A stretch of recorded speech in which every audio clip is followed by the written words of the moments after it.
June 3, 2017. The legend of the free soloing world launched a challenge against El Capitan, the mecca for countless climbers. This 916-meter granite wall is nearly vertical and incredibly smooth. Alex will use no safety gear attempting to free solo his way to the summit.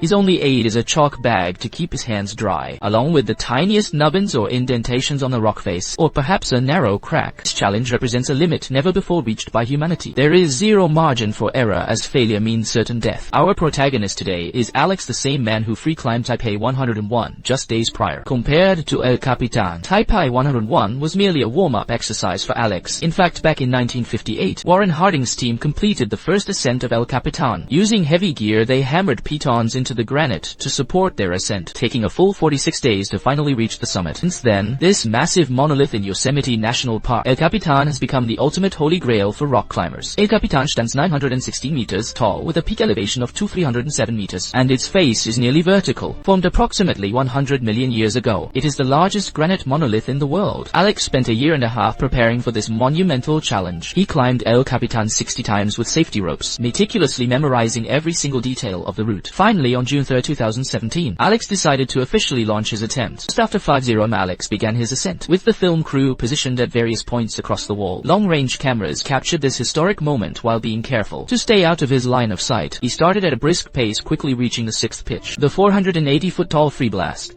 This is the first crux. It's incredibly slick here. He attempted a free solo once before, but it was right here that he bailed on the attempt. As you can see, the wall is incredibly smooth with almost no holds.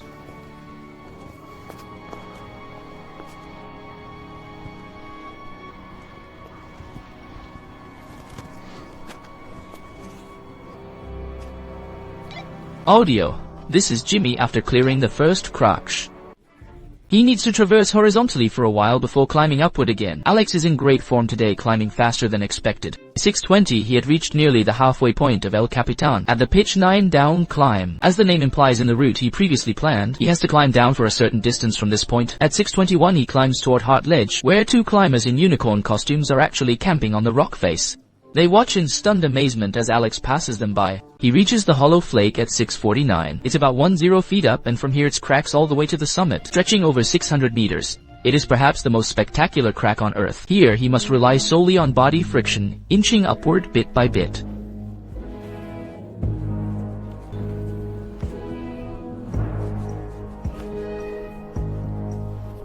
Past the cracks lies the boulder problem at 250 feet, one of the most difficult challenges on all of El Capitan. Alex demonstrates incredible strength and technique here. He executes a traverse involving a karate kick maneuver, perfectly catching the hold on the opposite side. As he clears this section, the distant cameramen are left speechless with excitement, knowing that the most dangerous part is now over. Next is pitch 26. The Enduro Corner, as the name suggests. This section is an extreme test of endurance after climbing over 700 meters. With his physical strength nearing its limit, Alex must climb upward by gripping nothing but tiny razor-thin cracks. After reaching this height, a critical section begins. This is the traverse at 2,500 feet. It involves wide-ranging horizontal movements with an extremely high risk factor. All drops away.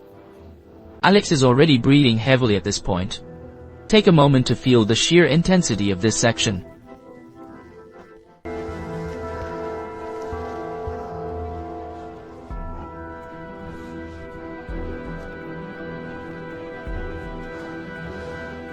After clearing it, a huge smile breaks out on Alex's face, as he has just passed the final major obstacle. From here on, though his physical strength is nearing its limit, he seems almost exhilarated and begins to pick up his pace. Alex once said that everyone is going to die sooner or later, and free soloing just makes that reality feel more immediate and real. Finally, after 3 hours and 56 minutes, Alex successfully reached the summit, becoming the first person in history to free solo El Capitan. Let's look at the staggering scale of this challenge once more from an aerial perspective.